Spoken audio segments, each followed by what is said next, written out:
Así que tomamos la Biblia, que es nuestra fuente de autoridad siempre, la palabra de Dios, las Sagradas Escrituras.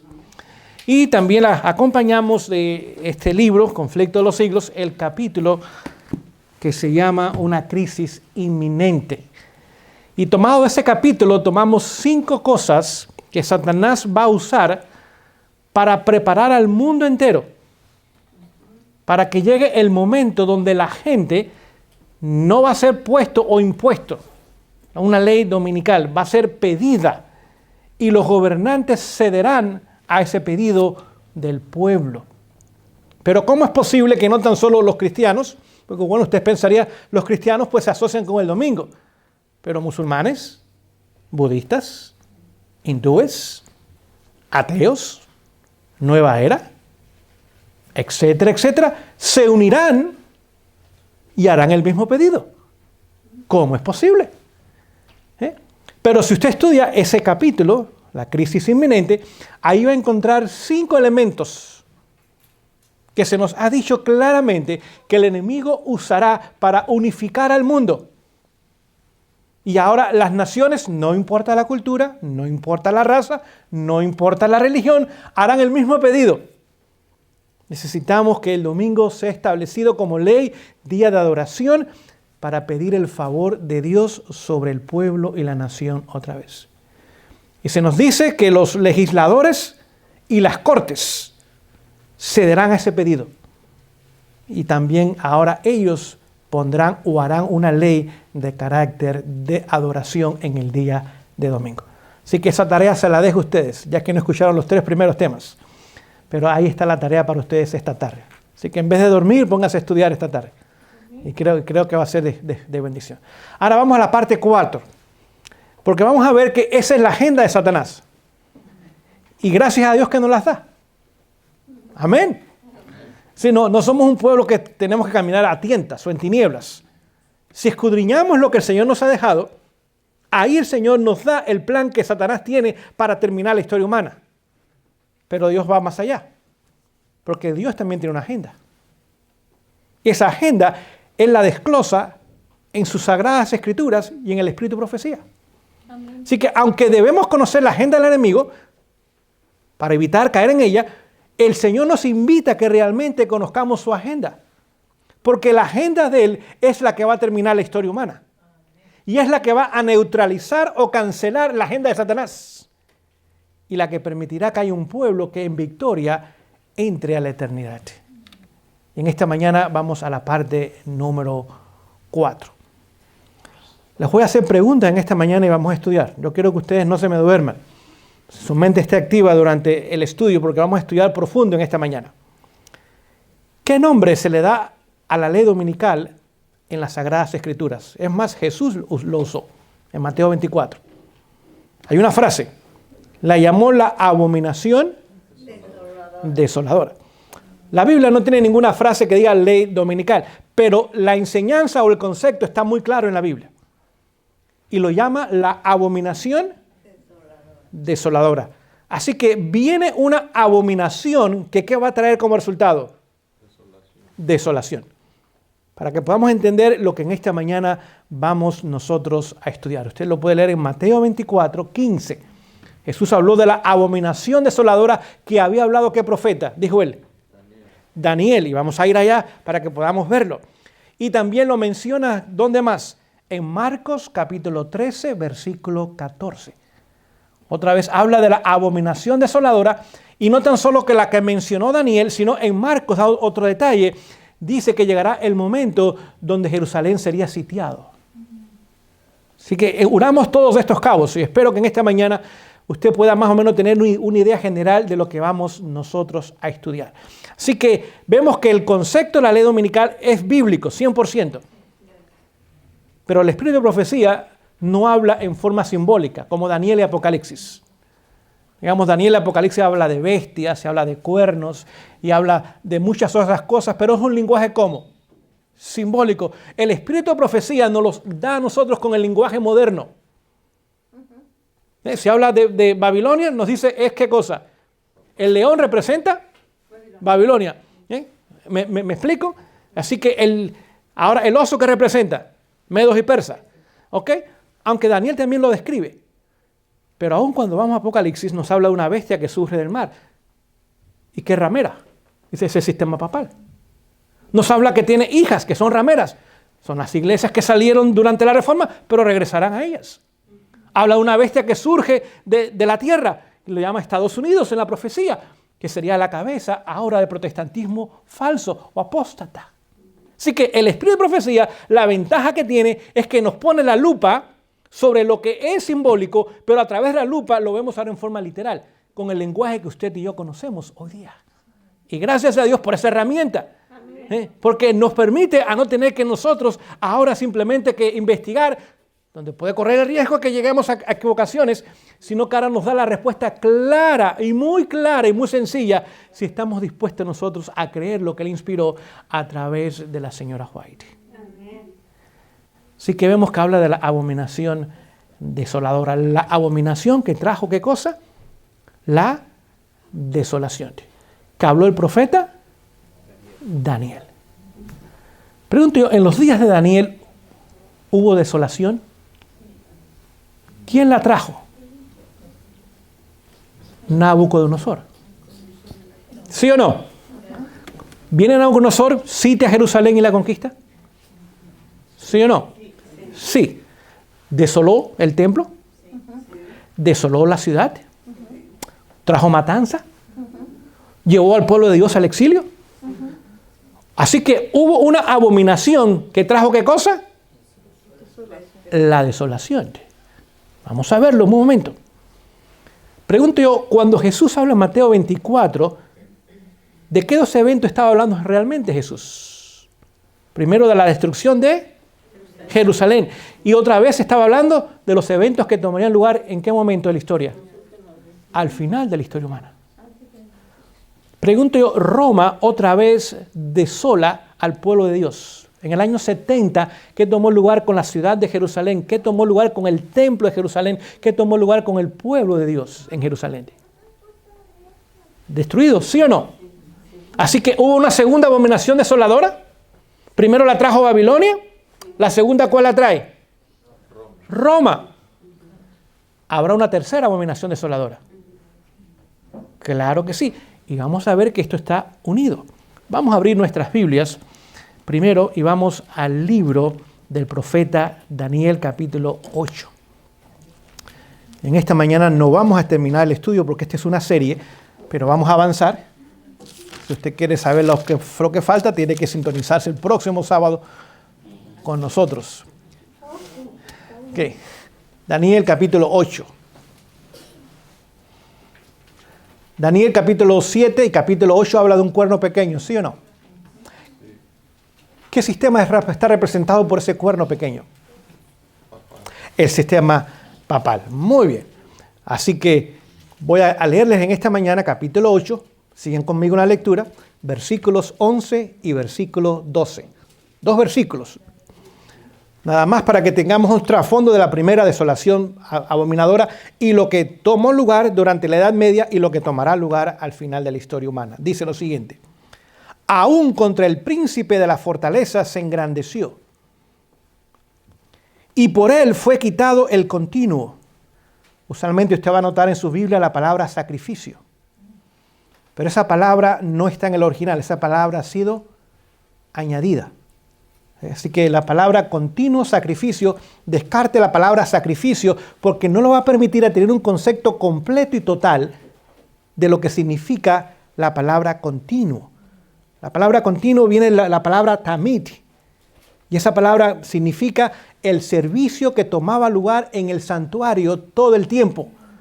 No era nada más el de la mañana y el de la tarde, habían 2 sacrificios, si ustedes recuerdan, sino todo lo que tomaba lugar durante todo el tiempo. Eso significa la palabra tamid, algo que era continuo, que continuaba, que preservaba. No era simplemente de vez en cuando, había un orden y las cosas tomaban lugar ordenadamente cada día en el santuario. ¿Ok? Y no olvide eso porque vamos a regresar a eso. Y el lugar de su santuario fue echado ¿por qué? Por tierra. Y el ejército le fue entregado a causa de la prevaricación sobre el continuo. Otra vez, no vamos a leer la palabra sacrificio.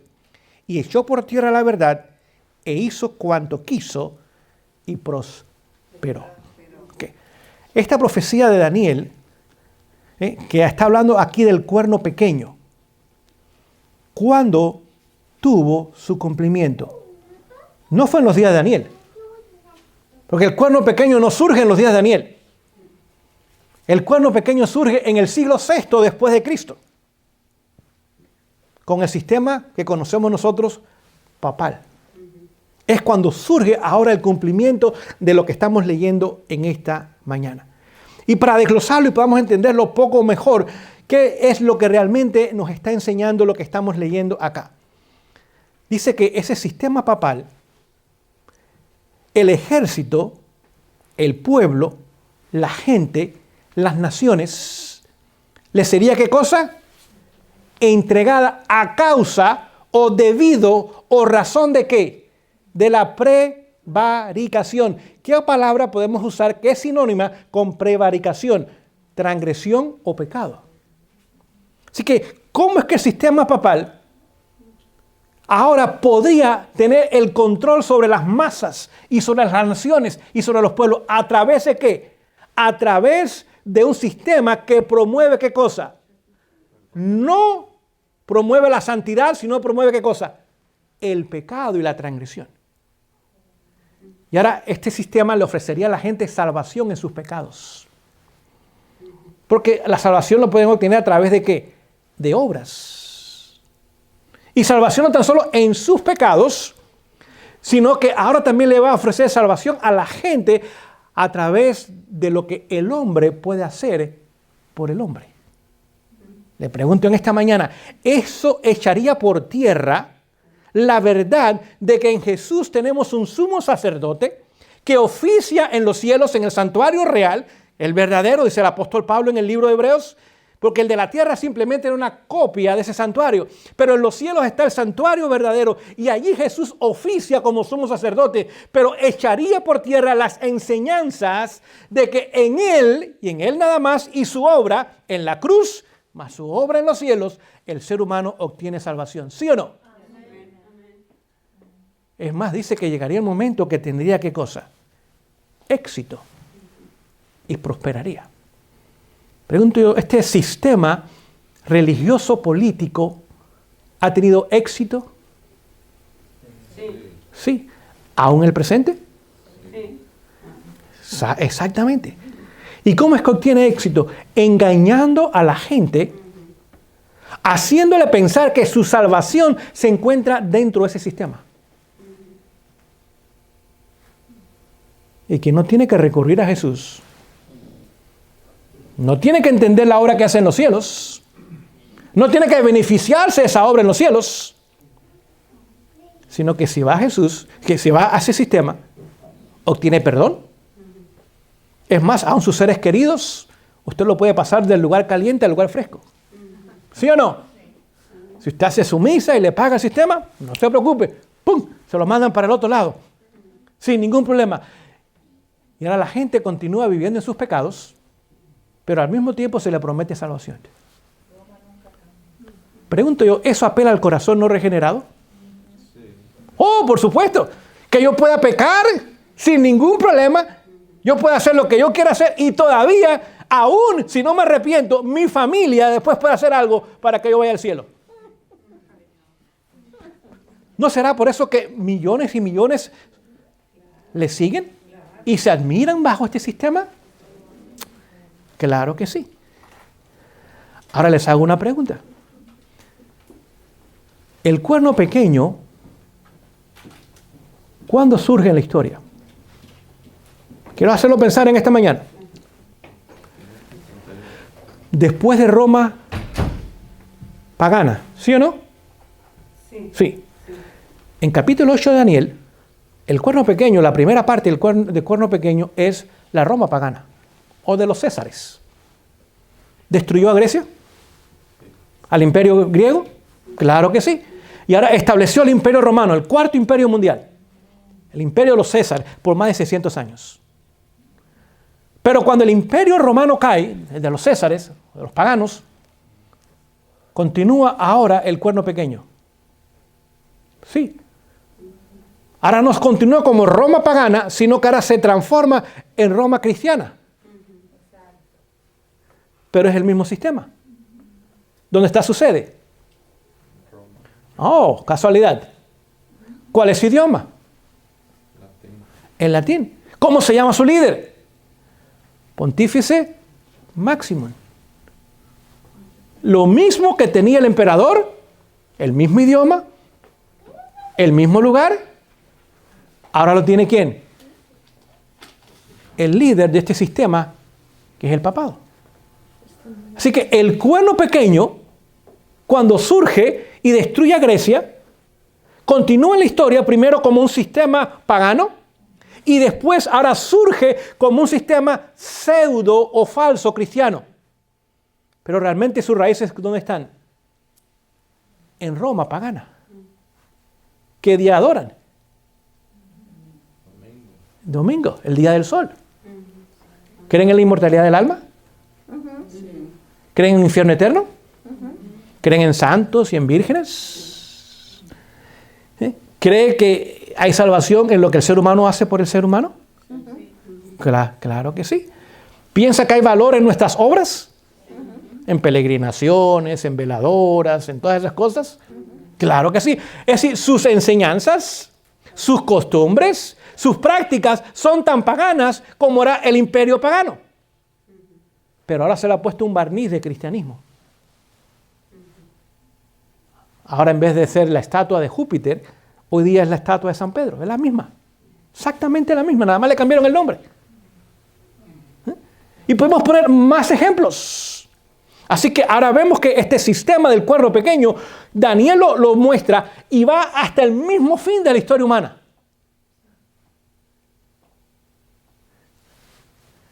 ¿Qué sistema promueve el domingo como marca de su autoridad? ¿No conocen ustedes ningún sistema cristiano hoy día, o semi-cristiano, o pseudo-cristiano, que promueve el domingo como su marca de autoridad? El papado. Vamos a hablar de la institución, no de la gente. Porque la gente son muy buena gente, la gente no conoce. Hay millones de seres humanos que son mejores cristianos que muchos de nosotros, que estamos sentados aquí.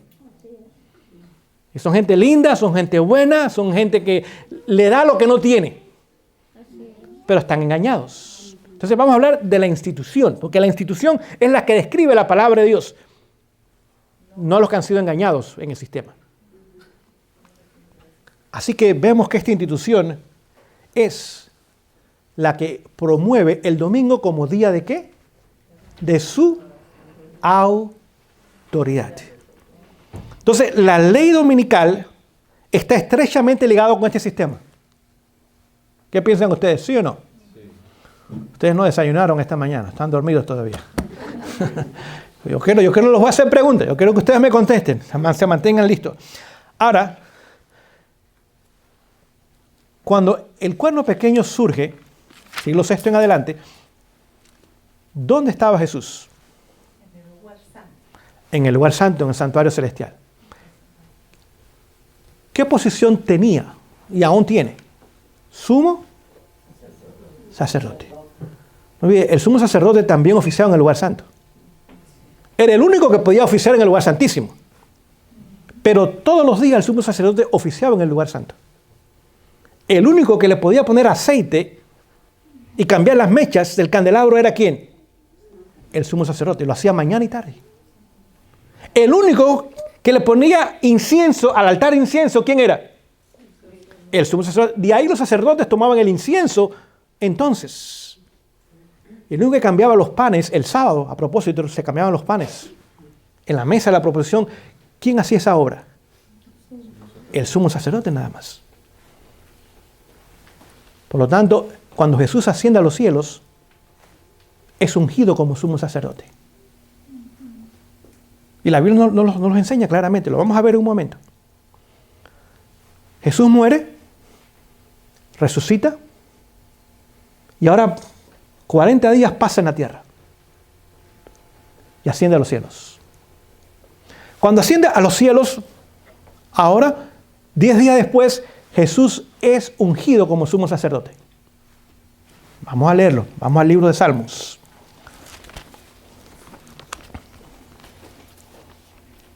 Libro de Salmos.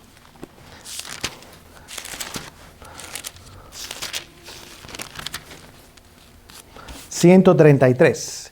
Si alguien no tiene Biblia, por favor, alguien con Biblias, siéntese al lado de esa persona para que pueda compartir con nosotros el estudio. Salmo 133, vamos a leer todo el Salmo, ahí lo dice claramente. Dice, mirad cuán bueno y cuán delicioso es habitar los hermanos juntos en armonía. ¿Okay? ¿Qué estaba pasando el día del Pentecostés en el aposento alto? ¿Habían hermanos juntos ese día? Sí. ¿Y estaban por fin en armonía? Sí. Muy bien. Es como el buen óleo. ¿Qué otra palabra podemos usar por óleo? Aceite. Sobre la cabeza, la cual desciende sobre la cabeza, sobre la barba. Así que donde usted echa el aceite, ¿es dónde? En la cabeza. ¿Y a dónde desciende? A la barba. ¿La barba de quién? ¿Qué posición ocupaba Aarón? Sumo sacerdote. ¿Fue ungido Aarón? Exactamente. Y que baja hasta el borde de sus vestiduras. Sobre el rocío de Hermón, que desciende sobre los montes de Sión, porque allí envía Jehová bendición y vida eterna. Aquí describe lo que pasó el día de Pentecostés. Cuando Jesús es ungido como sumo sacerdote, con Aarón, con aceite, ¿qué pasó con ese aceite? Fue puesto sobre su cabeza. ¿De ahí a dónde pasó? A la barba. ¿Y de ahí a dónde pasó entonces? Hasta el borde de las vestiduras. Y ese aceite continuó cayendo y cayó sobre ¿quiénes? Sobre los que estaban en el aposento alto. Así que el día de Pentecostés, entendamos esto, iglesia, porque el enemigo lo quiere poner a dormir. Usted no entiende estas cosas. El día de Pentecostés que se celebraba en el pueblo de Dios. No, el día de Pentecostés no era la Pascua era 50 días antes. El día de Pentecostés era cuando Moisés recibió ¿qué cosa de Dios? Los 10 mandamientos. Ese era el día de Pentecostés. Ahora, el día de Pentecostés, cuando Moisés recibió los 10 mandamientos, quedó como una fiesta en el pueblo de Israel. Día de Pentecostés. 50 días. Pentecostés significa 50 días. Pero ese día, cuando Jesús es ungido y el aceite cae sobre él allá en los cielos y es ungido como Aarón, sumo sacerdote, para oficiar ¿dónde? En el lugar santo y eventualmente en el lugar santísimo. El aceite que representa al Espíritu Santo cayó sobre los 120 que estaban en el aposento alto. Amén. ¿Y de dónde vino ese aceite? Del ungimiento de Jesús. Dice que cayó sobre el monte de Sión, donde estaban congregados ellos, en Jerusalén. ¿Dónde quedaba Jerusalén? En el monte de Sión. Es el mismo lugar donde Abraham iba a sacrificar a Isaac. Es el mismo lugar. Entonces, estas cosas son profundas y tenemos que entenderlas. No podemos ser estudiantes superficiales de las Escrituras. Tenemos que ir a la profundidad. Cuando Abraham iba a ofrecer a Isaac, pregunto yo, ¿Dios trajo un sustituto? Sí. Pero en el mismo monte que Abraham iba a ofrecer a Isaac, Jesús fue sacrificado. Y no hubo sustituto para él. Entendamos estas cosas. Es el mismo lugar donde descendió el Espíritu Santo en el Pentecostés. Y es el mismo lugar donde va a descender la santa ciudad cuando venga. Y se va a abrir otra vez el monte de Sión en 4. Y creará un gran valle. No es casualidad. Dios es un Dios de orden y trabaja en forma ordenada. Y lo muestra en las Escrituras. Así que durante el surgimiento del cuerno pequeño, Jesús estaba en los cielos oficiando como sumo sacerdote. Y ahora comienza ¿qué cosa? Ahora comienza el surgimiento del cuerno pequeño. ¿Cuál era el objetivo? Ya lo vimos. Oscurecer la obra del santuario, del ministerio de Jesús en el santuario y de la salvación que viene a través de Jesús. Ese era el objetivo del cuerno pequeño. Lo logró. Y en gran parte lo ha logrado y lo logró. Por eso es que va a llegar el momento donde el último ataque de Satanás contra la ley de Dios, y no olvide, la ley de Dios es un reflejo de ¿qué? Es un ataque contra Dios en sí. Y el carácter de Dios. Es establecer un día de adoración que el mundo pida, no importa la religión, en violación al cuarto mandamiento, donde está el sello de Dios. Es el último atentado contra el gobierno de Dios. ¿No son los 10 mandamientos de la constitución del gobierno de Dios? Y si usted ataca la constitución de un país, ¿qué usted está atacando? Al gobierno del país. Usted quiere cambiar el gobierno. Y es el último atentado que hará Satanás para establecer su gobierno en este mundo y quitar completamente el gobierno de Dios. ¿Y qué sistema va a usar como cabeza de ese movimiento? El sistema papal. Ahora, tenemos que entender estas cosas, iglesia. Porque hoy día estamos viendo ya el fundamento o el cimiento ponerse para el ataque contra el sábado. ¿Se dan cuenta ustedes de eso o no? ¿Y cuál es la manifestación de que estamos por ver el ataque contra el sábado? Es el ataque contra la familia.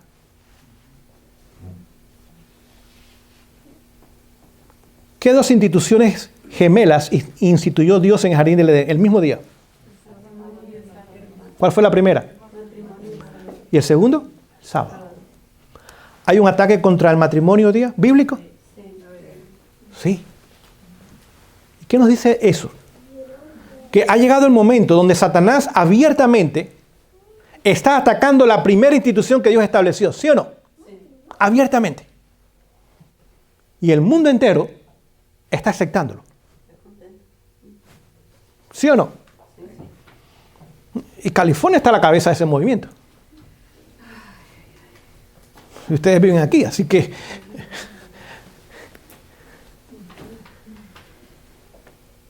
Pregunto yo, a Juan el Bautista le costó su vida por hablar a favor de la institución del matrimonio.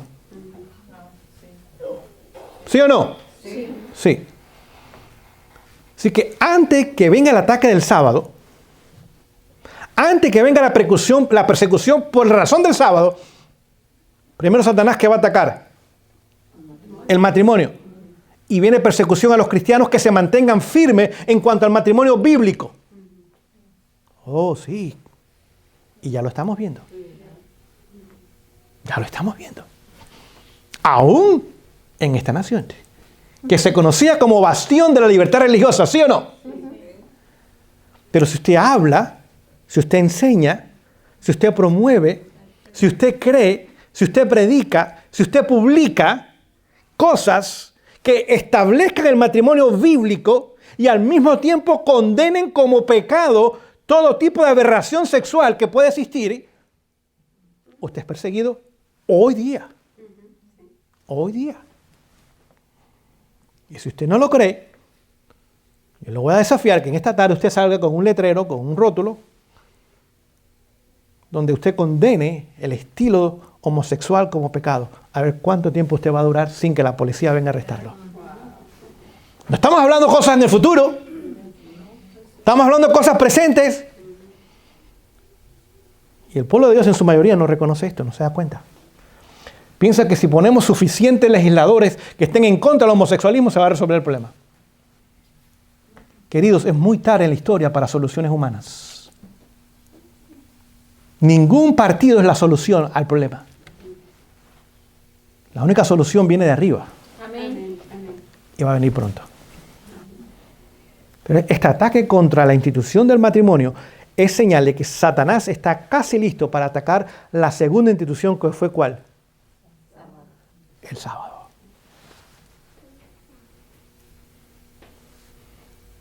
Pregunto yo, ¿el sistema papal promueve el homosexualismo hoy día? Sí. Sí. A veces habla en contra, a veces habla a favor, porque es como ellos trabajan. Ellos ganan puntos con ambos grupos. Ellos controlan la izquierda y ellos controlan la derecha en la política. Ellos controlan los medios de comunicación de izquierda y los medios de comunicación de derecha.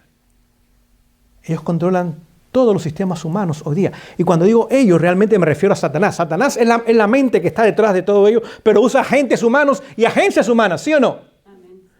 Y ellos están en control de todas estas cosas. Sistema educativo, el sistema médico, todas estas cosas ellos están en control de ellas. Y dicen una cosa a veces y a veces dicen otra cosa. ¿Cuántas veces han cambiado la posición con la famosa máscara?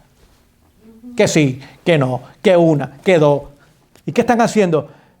Simplemente jugando ambos lados. Ambos lados. Y lo mismo hacen con la vacuna. Sí que sí, sí que no, sí que sí, sí que no. Y están a ambos lados. Controlaban a Trump, continúan controlando a Biden. Controlaron a Obama, controlaron a Bush, a Clinton y al otro Bush. Y es ahora el momento donde el enemigo sabe que tiene completo control sobre todas las agencias humanas. Completo control. Las Naciones Unidas está bajo su control. La Organización Mundial de Salud está bajo su control. La UNESCO está bajo su control. NATO, NAFTA, no importa los tratados, todos están bajo su control. Lo único que no está bajo el control del enemigo, ¿saben lo que es? Aquellos que servimos a Jesús. Es lo único que no está bajo el control de él.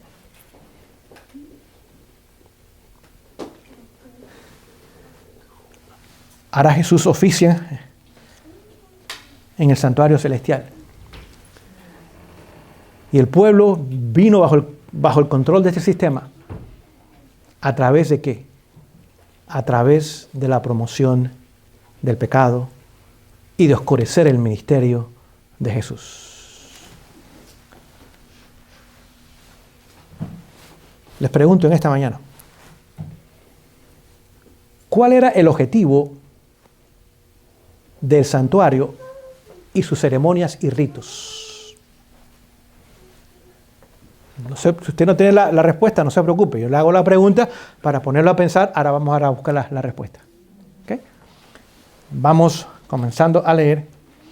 Vamos a leer allí en el libro de Éxodo.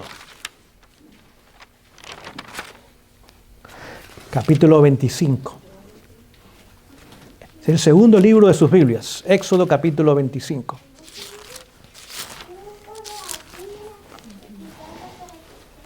Y voy a leerles el versículo 8. Éxodo 25, 8.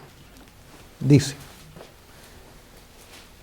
y que me hagan un ¿qué? Un santuario. Para que yo habite en medio de ellos. ¿Cuál era el propósito, el objetivo principal del santuario, sus ritos y sus ceremonias? ¿Cuál era el deseo de Dios para con su pueblo? Habitar en medio de ellos. Habitar en medio de ellos. ¿Qué hizo cuando el pecado entró a este mundo? Destruyó la comunicación directa que había entre Adán y Eva y Dios. ¿No venía cada mañana y tarde y hablaba con ellos? El pecado destruyó eso. A pesar de la tragedia del pecado, todavía ¿cuál era el deseo máximo de Dios para nosotros? Habitar en medio de su pueblo. ¿Okay? Vamos a ir en el mismo libro de Éxodo. Vamos a ver capítulo 29. ¿Qué más nos dice? Éxodo 29. Vamos a comenzar a leer en el verso 43. En adelante. Éxodo 29, 43 al 46. Vamos a leer. Dice: y allí me encontraré con ¿quiénes? ¿Y qué se refiere allí? ¿A qué se refería esa palabra allí? En el santuario.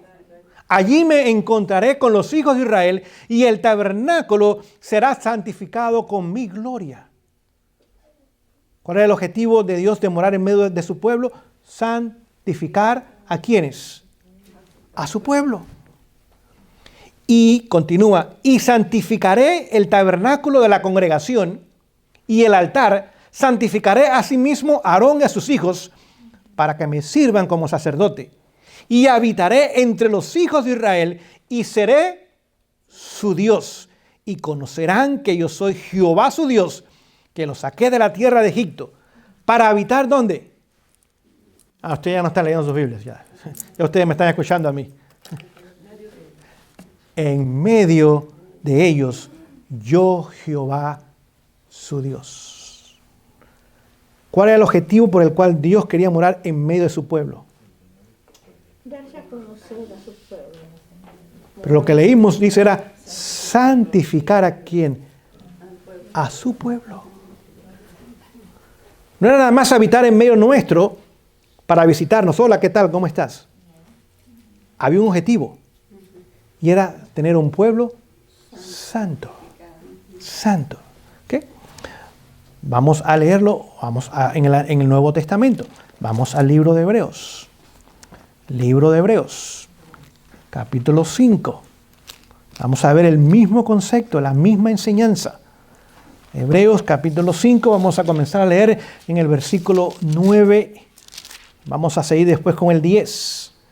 Hebreos 5, 9 y 10 dice: y habiendo sido hecho perfecto, y aquí se refiere a Jesús como sumo sacerdote, vino a ser autor de eterna salvación a todos los que le obedecen. Y fue llamado de Dios sumo sacerdote según el orden de Melquisedec. La salvación a través de quién viene? De Jesús. ¿Pero como qué? Como sumo sacerdote. Lo leímos. Así que hoy día Jesús ahora oficia como sumo sacerdote y la salvación viene a nosotros a través de él. ¿Como qué? Como sumo sacerdote. Vamos a leer capítulo 6, versículo 1 del mismo libro. Por lo tanto, dejando los rudimentos de la doctrina de Cristo, vamos adelante ¿a qué cosa? A la perfección. ¿Cuáles eran esos rudimentos de la doctrina de Cristo en el Antiguo Testamento? Los ritos y las ceremonias que tomaban lugar, ¿dónde? En el santuario terrenal. Pregunto yo, ¿la sangre de ovejas, de cabras, de bueyes podían limpiar el pecado? No. Era un símbolo nada más. Es más, esa sangre que hacía realmente, literalmente, contaminaba el santuario. Transfería el pecado de los pecadores al santuario. No lo limpiaba, lo ensuciaba. Es más, esa sangre todo lo que hacía era cubrir el pecado.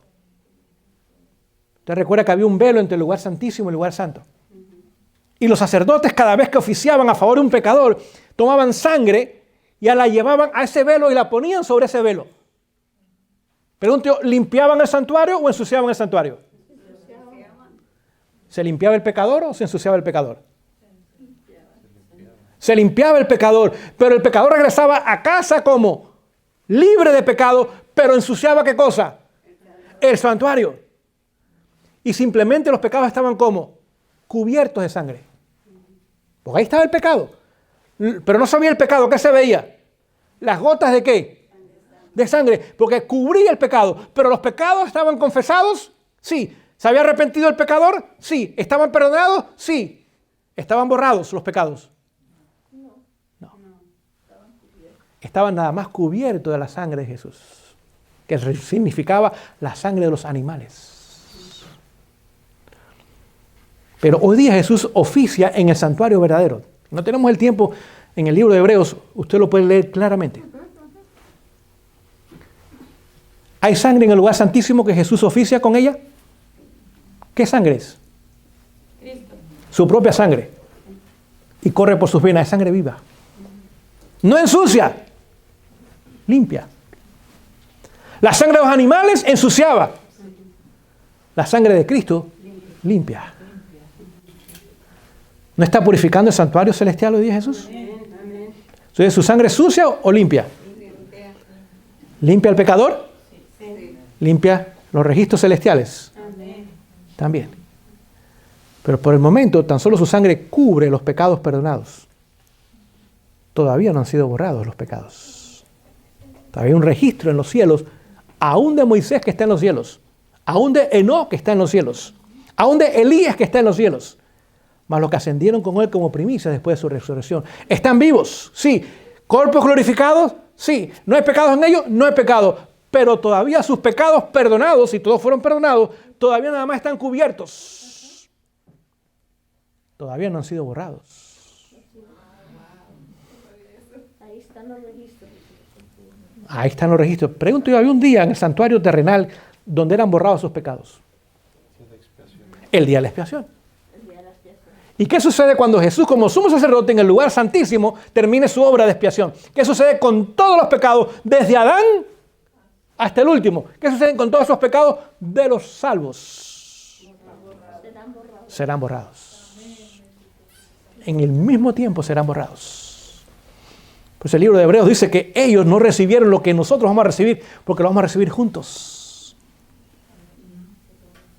Porque tanto los que ya están con Él en su presencia, como los que estaremos con Él, todavía todos los pecados están allí, simplemente cubiertos por la sangre de Jesús hoy día. Llegará el momento que serán completamente borrados y echados en lo profundo de la mar, y si nunca más me acordaré de tus pecados. Amén. Esa es la promesa del nuevo pacto, Hebreos 8:8 y Hebreos 10:10 y Jeremías 31:31. Ahí habla del nuevo pacto que haré con la casa de Judá en aquellos días, dice. Pondré mis leyes donde la escribiré en sus corazones y las pondré en sus mentes para que mi pueblo no peque. Y aquellos que acepten la oferta del nuevo pacto, llegará el momento que sus pecados y mis pecados serán borrados y ni el mismo Dios se acordará de ellos por la eternidad. Ni usted ni yo tampoco nos acordaremos de esos pecados. Así que a través del sacrificio de Jesús como sumo sacerdote recibimos salvación. ¿Y qué más recibimos? Dejamos los rudimentos atrás, ahora nos extendemos hacia donde dice el profeta, dice aquí el apóstol Pablo, hacia la perfección. Correcto. No echando otra vez el fundamento del arrepentimiento de obras muertas, como eran aquellas, y de la fe en Dios. Les pregunto en esta tarde, lo que estudiamos en el Antiguo Testamento lo estamos viendo repetido en el Nuevo Testamento. ¿Tiene fundamento bíblico? Sí. Muy bien. Vamos a leer un versículo más. Vamos al libro de Hechos. Ok. Hechos, capítulo 3. ¿A qué hora terminamos aquí? Para yo saber, porque son las 2:30. Oh.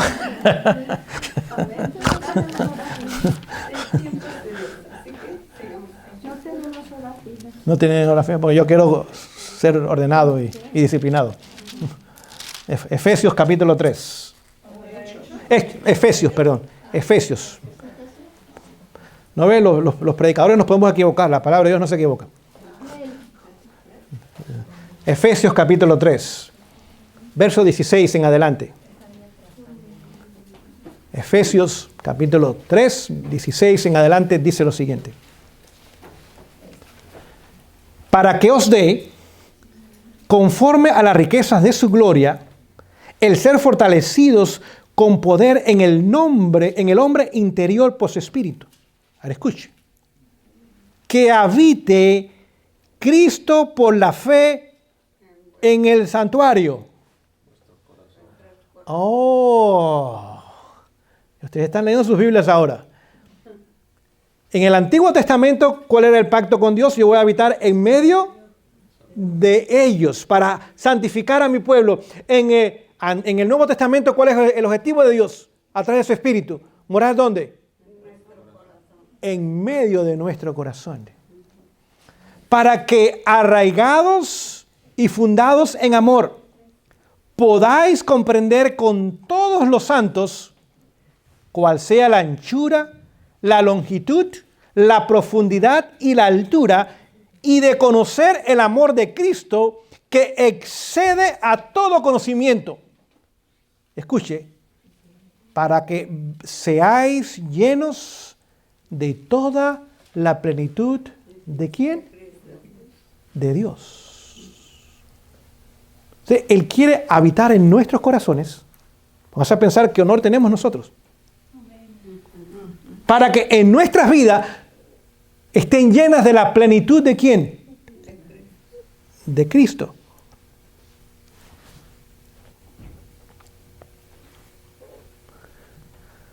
¿Por qué fue? Y con esto ya voy a terminar. No es un minuto más, pero ya vamos a comenzar a terminar. ¿Por qué fue que Dios permitió que Nabucodonosor y su ejército destruyesen a Jerusalén, al templo y al pueblo? Exactamente. Vamos a ver un detalle más. ¿Por qué fue que Dios permitió que los romanos sitiasen a Jerusalén, destruyesen la ciudad de Jerusalén, destruyesen el templo y se llevasen a su pueblo al exilio también?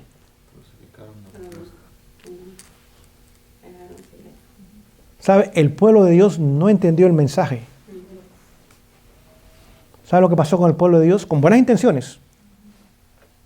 Se conformó con los ritos, las ceremonias, los sacrificios, las libaciones, las ofrendas. El santuario, el santuario. Y esa religión de ritos, de ceremonias, de liturgia, los llevó a una religión fría y formal. Sin vidas transformadas ni santificadas. Y llegó el momento donde Dios tuvo que quitarle su Dios, entre comillas. Porque habían hecho del santuario el centro de su religión. Su relación no era con Dios, eran con las instituciones y con los ritos y las ceremonias y las obras. Pues el apóstol Pablo eran obras muertas, rudimentos. Y el Señor permitió que su santuario, porque era su santuario, fuera destruida junto con la ciudad de Jerusalén, junto con su pueblo, para quitarles a ellos estas cosas. Y ahora su relación no fuera con el santuario, su relación fuera con el Dios del santuario. Y sus vidas fueran ¿qué? Transformadas y santificadas. Si usted lee, por ejemplo, en el libro de Isaías, capítulo 1, del 10 al 20, no lo voy a leer porque el tiempo no me lo permite en esta mañana, dice, yo estoy cansado de sus lunas nuevas, de sus sábados ceremoniales. Estoy cansado del cebo de los corderos y de la sangre de sacrificios. Estoy cansado, es asqueroso para mí. No tiene ninguna atracción esas cosas. Léalo allí en Isaías. Para mí nada de eso tiene valor.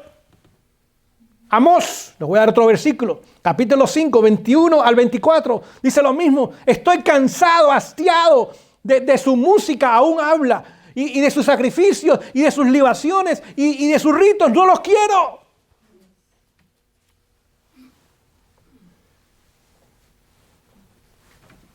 Es más, en Oseas capítulo 9, versículo 17,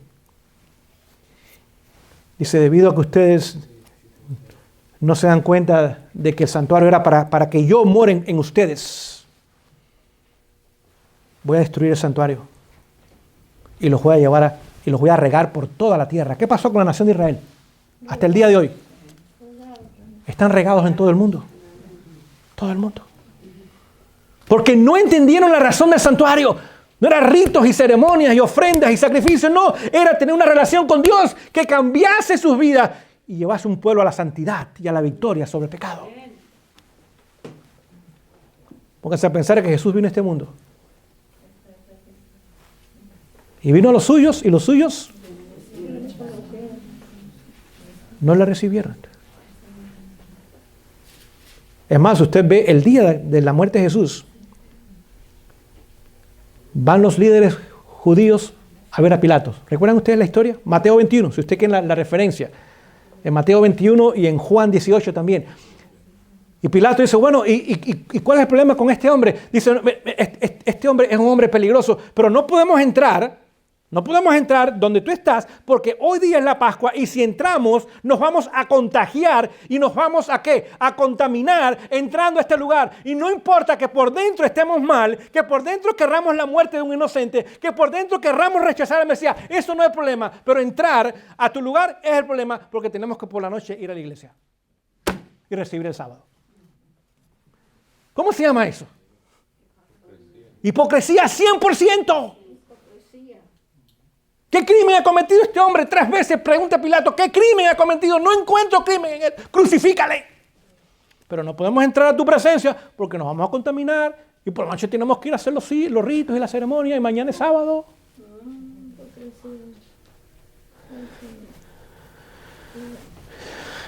¿Entendemos esto, iglesia? Y ahora termino con esto. ¿Por qué Dios va a permitir la ley dominical al final de la historia humana? Ustedes saben la respuesta. El mundo cristiano se ha conformado con iglesias, instituciones, ritos, ceremonias, campamentos, retiros. Nosotros también. Ahí tenemos el monumento de Loma Linda. ¡Ah! Orgullo adventista.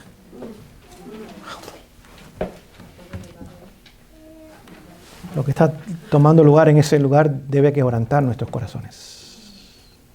Esa apostasía abierta. Oh, pero tenemos tantas escuelas, universidades, colegios, clínicas, centros médicos, casas publicadoras, no sé cuántos millones de adventistas, no sé cuántos miles de iglesias, no sé cuántos miles de misioneros. Oh, estamos bien. Los números nos han engañado.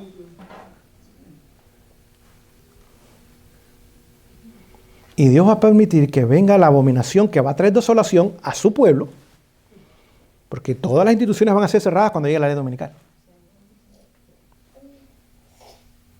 De sostén propio y de la organización.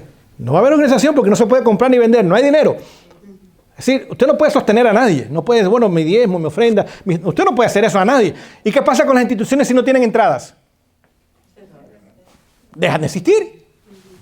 Y Dios va a permitir que Satanás, como hizo en los tiempos de Nabucodonosor, como hizo en los tiempos de los romanos, otra vez introduzca ahora una ley dominical, abominación, que va a traer desolación al mundo entero, incluyendo a su pueblo. ¿Y por qué? Porque nosotros hemos hecho de las instituciones humanas el centro de nuestra religión. Pensamos que si estamos en la iglesia estamos bien. Que estamos bautizados estamos bien. Que si mandamos a nuestros hijos a nuestras instituciones educativas van a estar bien. Que si vamos a nuestros hospitales nos van a sanar. Y el Señor va a tener que barrer con toda la estructura humana. Toda. Así.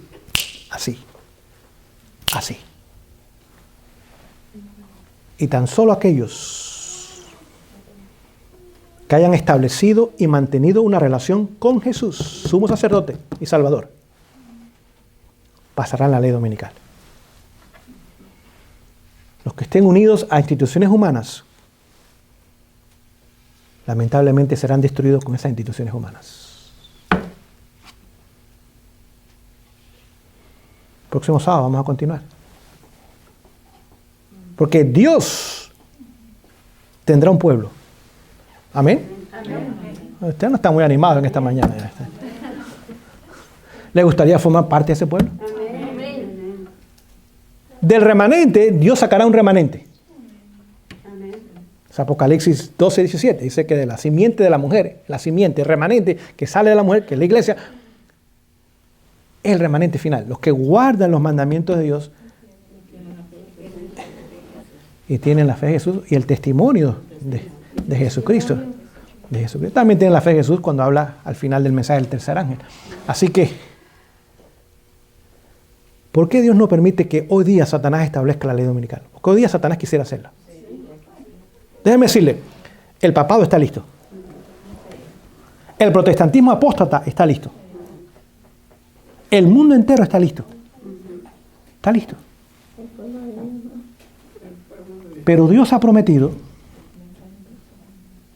que habrá 144,000 que no doblarán sus rodillas a Baal. ¿Sí o no? Y aún dio la cantidad. Y todavía no tiene ese número. Satanás quisiera hoy mismo traer esa ley. ¿Saben por qué? Si Dios permitiera que hoy día fuera la ley dominical, Satanás barrería con el remanente, porque no estamos listos. ¿No? Se lo digo por experiencia. Yo me incluyo en ese grupo. Yo veo a mi familia y la incluyo en ese grupo también. No estamos listos. Y Satanás le encantaría hoy día traer la ley dominical. Le encantaría. Porque barrería con todos. Y dice, no, todavía no. Pero los eventos que han estado tomando lugar en el último año nos indican algo muy bonito. De que Dios está preparando ese grupo. En el mundo entero. Hay un ejército mundial. No sabemos quiénes son, usted y yo no lo sabemos. Pero si el Señor está permitiendo que los vientos comiencen a soltarse, Apocalipsis 7, Apocalipsis 7 es el capítulo de sellamiento a propósito.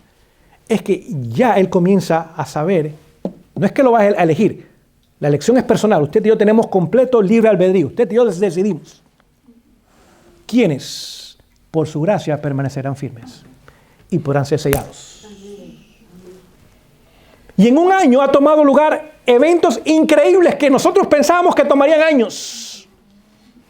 En un año esta nación ha sido destruida. Sí, por eso que el Señor hoy día todavía no permite la ley dominical, pero está permitiendo que se prepare el terreno. Porque ya Él está seleccionando, o mejor dicho, está reconociendo a aquellos que están seleccionando por sí mismos ser fieles y leales a Dios. ¿Sabe qué pasará con la gran mayoría de los adventistas del séptimo día?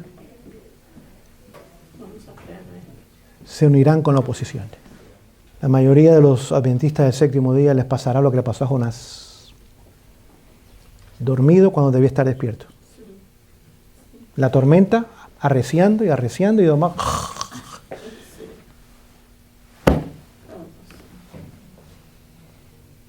A la mayoría de los adventistas le tomará lugar lo que le tomó lugar a Sansón. Sansón pensaba que podía jugar con el pecado y que siempre el Espíritu de Dios iba a estar sobre él. Porque el Sansón no era fuerte, era el Espíritu de Dios que era fuerte. Sansón era tan débil como usted y yo. Y lo demostró cuando el Espíritu Santo se retiró de él. No era nada ni nadie. Y él pensaba que podía continuar pecando y pecando y pecando y que de todas maneras se iba a despertar y que las ataduras las iba a romper. Y que iba a ser un hombre fuerte y libre. Y la mayoría de los adventistas le va a pasar esa experiencia. No es falta de conocimiento. Es falta de vida dedicada y entregada al Señor. Y la mayoría llegará el momento, cuando llegue la ley dominical, y va a pasar, y pronto. Yo creo que en nuestra generación, en la generación final. Aún el mundo está hablando del año 2030, ¿sí o no? El mundo, 2030, la agenda 2030, el mundo. Ahora, ellos no ponen fecha, ni nadie pone fecha, Dios sabe las cosas, pero eso nos indica que ellos tienen una agenda y quieren implementarla para tal evento, y sabemos que Dios no va a permitir que completamente la agenda de Satanás se implemente, sino destruir el planeta. No habría remanente. ¿Va a avanzar? Sí. ¿Y va a avanzar mucho? Sí, pero no va a terminar. Lo mismo pasó con la Torre de Babel. ¿Terminaron ellos el proyecto?